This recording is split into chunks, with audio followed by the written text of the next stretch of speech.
Bonsoir Ali Diallo. Bonsoir Paul Liane. Bonsoir chers internautes. Je vous présente Ali Diallo, militant de la société civile mauritanienne. Il agit dans le secteur de l'éducation sexuelle et le respect de l'intégrité de la femme mauritanienne. Pour ce soir, il s'exprime sur l'impact de la religion et de la culture dans son travail d'éducation à la sexualité de la femme mauritanienne.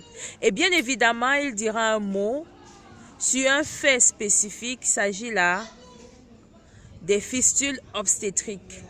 Il a partagé son expérience avec nous dans ce sens. Et je lui laisse le soin de continuer avec la présentation de son organisation. Merci pour Liliane, cette introduction. Bon, voilà, donc je suis militant dans la société civile et je suis ici dans une organisation qui s'appelle Association des gestionnaires pour le développement, qui intervient dans 2 ou 3 axes, qui est la santé sexuelle et les droits humains et droit à la femme aussi. Donc voilà, ça fait plus de 3 ou 4 ans qu'on milite là-dessus. Donc on est basé à Nouakchott. Donc la plupart de nos enquêtes ou la plupart de notre travail est surtout sur le terrain, dans le milieu rural et dans le milieu urbain. Mais on est beaucoup plus centré dans le milieu rural parce que, pourquoi? Notre population fait à peu près 4 millions de personnes et 70% de la jeunesse et 70% de la femme. C'est la femme qui domine en fait.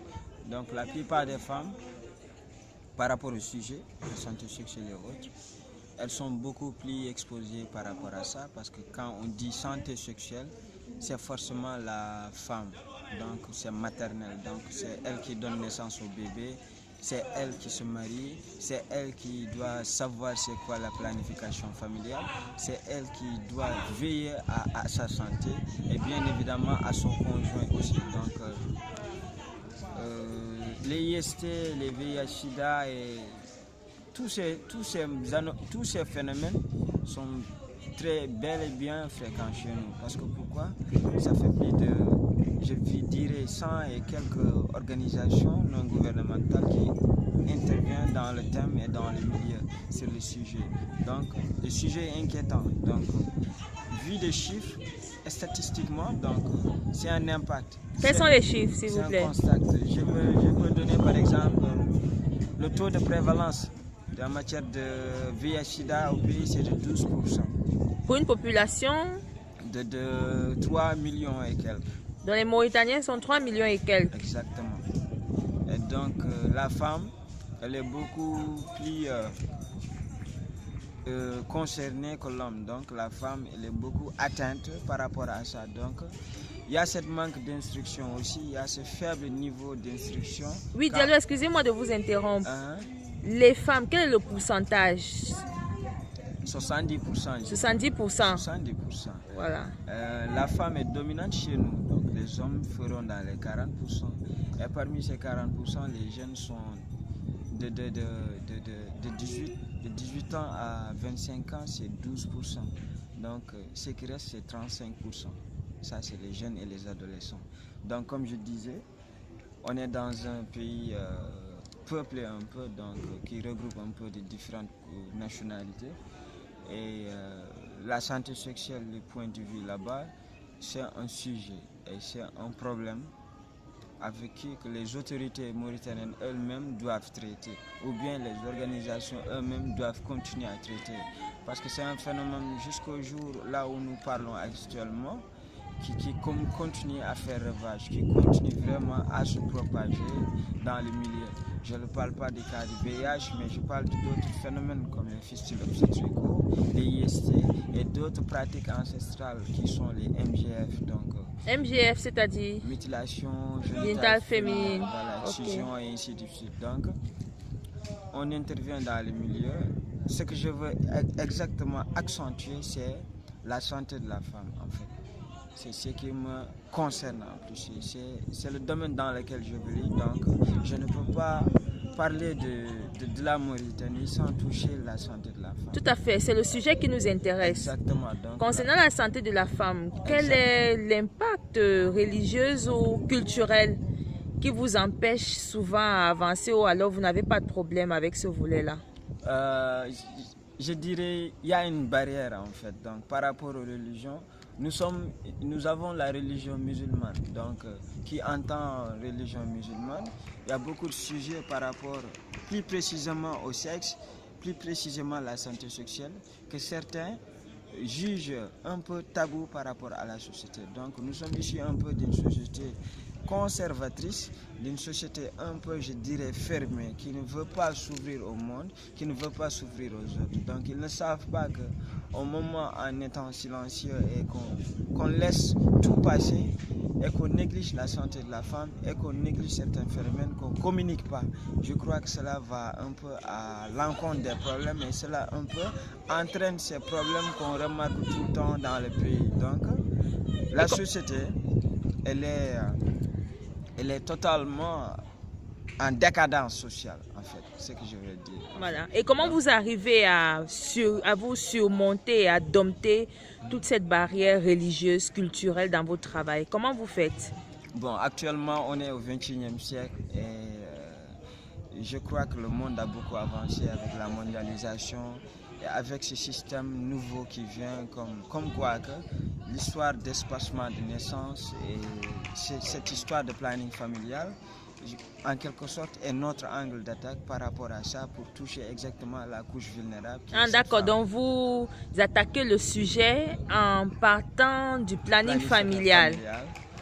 Et vous les attendez dans les maternités ou alors vous allez les trouver à domicile? Non, souvent on part sur le terrain, on fait le contact visuel, souvent on fait des enquêtes, on rencontre des cas qui ont été cachés et des cas qui sont là et que les gens vivent avec, alors que c'est un cas qui doit être communiqué et traité. Et donc souvent on voit de ces femmes qui ont besoin d'assistance, qui ont besoin d'être écoutées, qui ont besoin des psychologues, qui ont besoin des gens faits pour ça, pour surmonter exactement leurs problèmes. Et souvent on a besoin de ce cadre-là. D'ailleurs, mon projet sur cela était de mettre en place un centre d'orientation et d'écoute tout ce qui est en matière de santé et de reproduction. C'est-à-dire, on veut faire sortir la population de cette sphère, de dire voilà, c'est fini, il faut briser les barrières, il faut parler du sexe, ce n'est pas un sujet tabou, il faut parler de sa santé, il faut parler avec ses aînés, il faut parler avec d'autres gens, promouvoir ce dialogue intergénérationnel en fait. Et en ce jour, actuellement, tu sais, comme dans une communauté, on ne peut pas venir dans une communauté sans pour autant faire appel aux leaders d'opinion. Souvent, c'est les pasteurs, souvent, c'est les imams. Donc, du point de vue religieux, récemment, dans la réunion annuelle des partenariats de Ouagadougou à Abidjan, on a eu à traiter ce sujet avec des imams, avec des pasteurs, de toutes les religions existantes sur cette terre. Donc, sur ce domaine, ils ont bel et bien précisé, chacun dans sa religion, ce qu'il autorisait et ce qu'il n'autorisait pas.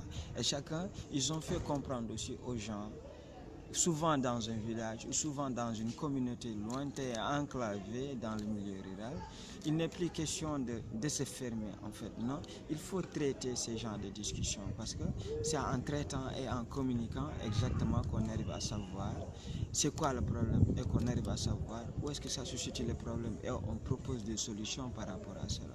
On ne peut que promouvoir cette communication, ce marketing social pour exactement briser cette glace entre société, entre personnes, entre une communauté qui est là depuis des années et des années et qui ne s'accepte pas de s'ouvrir au monde. Voilà un peu ce que je voulais dire. Et qu'est-ce qu'on peut vous souhaiter d'après vous? Il n'est pas, en ce moment, il n'est pas question de rester là et de regarder le mouche au plafond en fait. Je vis dans une société, je vis avec les femmes. Une mère m'a élevé, j'ai des sœurs et je suis homme. Tôt ou tard, je suis appelé à me marier. Donc, je ne veux pas ce que je ne veux pas arriver à mes soeurs ou à ma mère, que cela arrive aux autres femmes.